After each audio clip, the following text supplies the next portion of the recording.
transition a TV writer, someone who's adept at writing screenplays, to comics than it is someone who writes prose, where they're not thinking as visually. Yeah, and it's also, these guys, when the editors have their day, they've got to put out books. That's, like Matt was saying, the train leaves every 28 days. They have day jobs, and getting that books out of their priorities. When they have a couple of spare minutes, that's when they get around to finding new voices and finding new stuff. Oh, I got a couple minutes to spare. Oh, here's this great comic. And it's a lot easier to read a comic. It's a lot easier to pass on a comic, too. If Axel reads something he likes, he could just hand it over to Nick or to Steve Wagner, go, hey, check this guy out. And it's going to take him 5 minutes to read it, rather than here's a screenplay or here's a novel. It's a much better business card to have previously printed work in comic book format. And memories are long. And in my case, it'll stick for a couple of years. Warren is pitching a buddy of mine is pitching Warren Simons now, and I gave Warren his book. He used to sit in a stack. Like every editor has a stack of stuff they want to get to someday in their corner.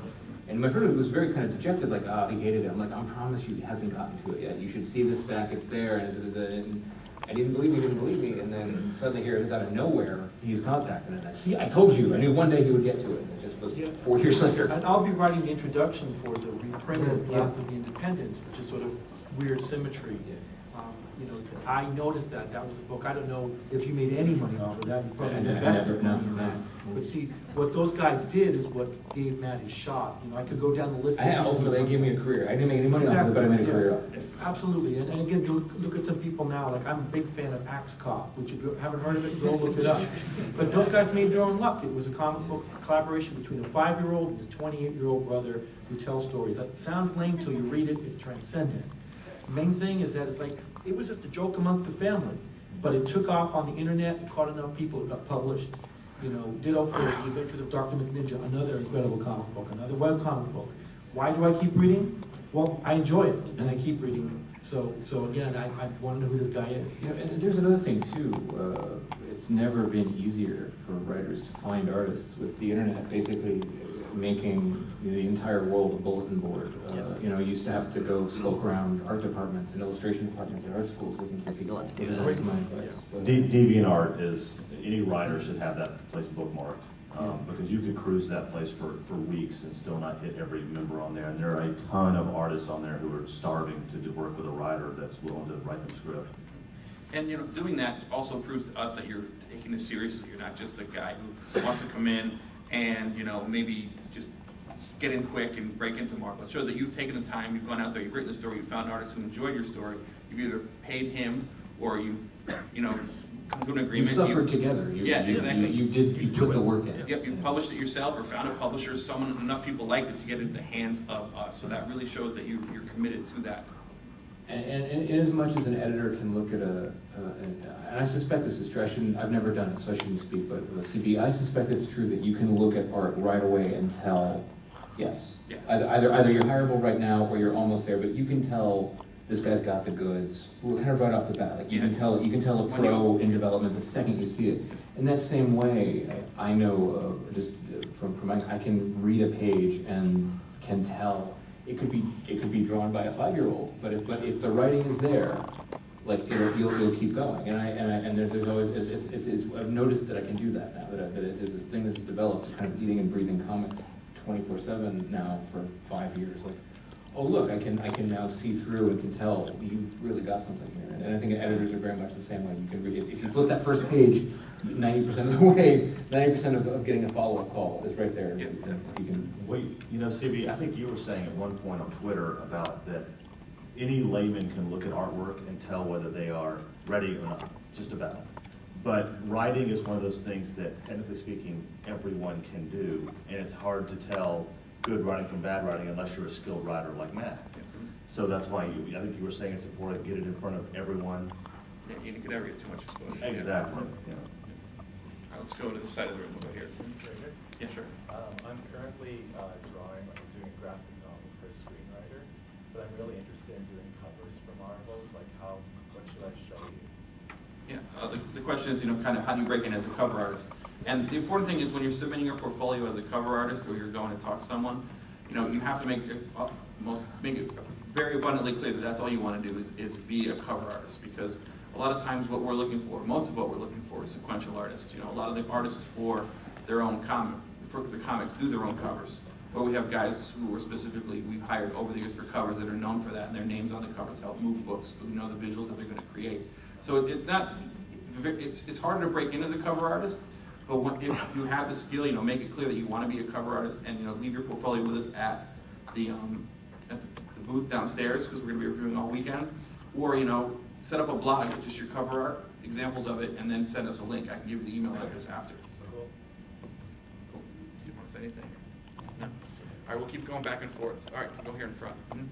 Please don't get defensive, first of all, because this is going to start with, as a woman. No! Sorry, I'm just doing my Dan DiDio impression.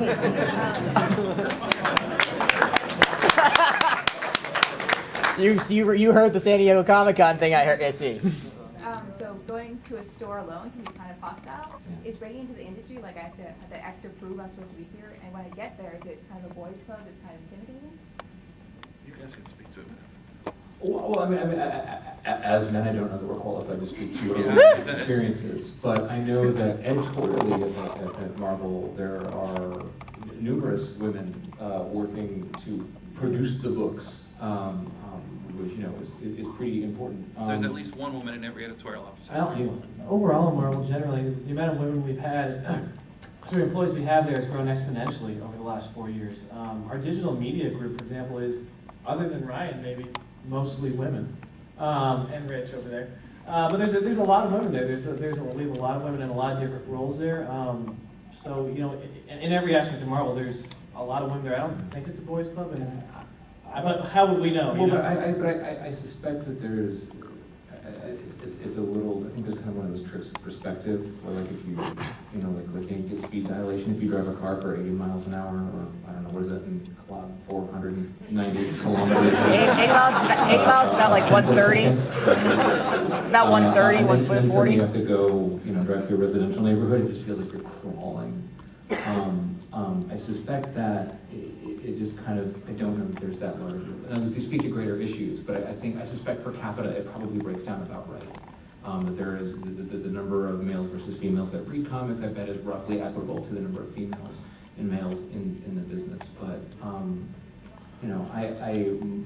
well, for example, my wife, there's an initiative where Marvel, the Year of the Woman is they wanted to do to really kind of push works by women creators at any part of, whether it's letters or colorists or whatever. And my wife had been writing indie books and stuff, and we wanted to submit her, but we didn't want there to be the appearance of nepotism. So we found an editor that didn't know she was my wife, and the work was given, hey, what do you think about her? And it was on him to decide. But I know that was our biggest concern was that, rather than I can't imagine that anyone, I've never met anyone at Marvel, and I can't say this definitively, that wouldn't publish a piece of vital, exciting, alive writing simply because a woman wrote it, or because that woman wouldn't, sleep with them or whatever. Like the people that I've worked with and the women that I know that work there who absolutely would not tolerate that shit.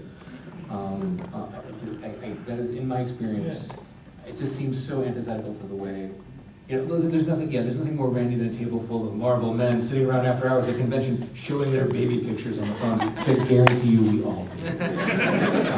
Oh yeah, well look at how tall my baby girl is.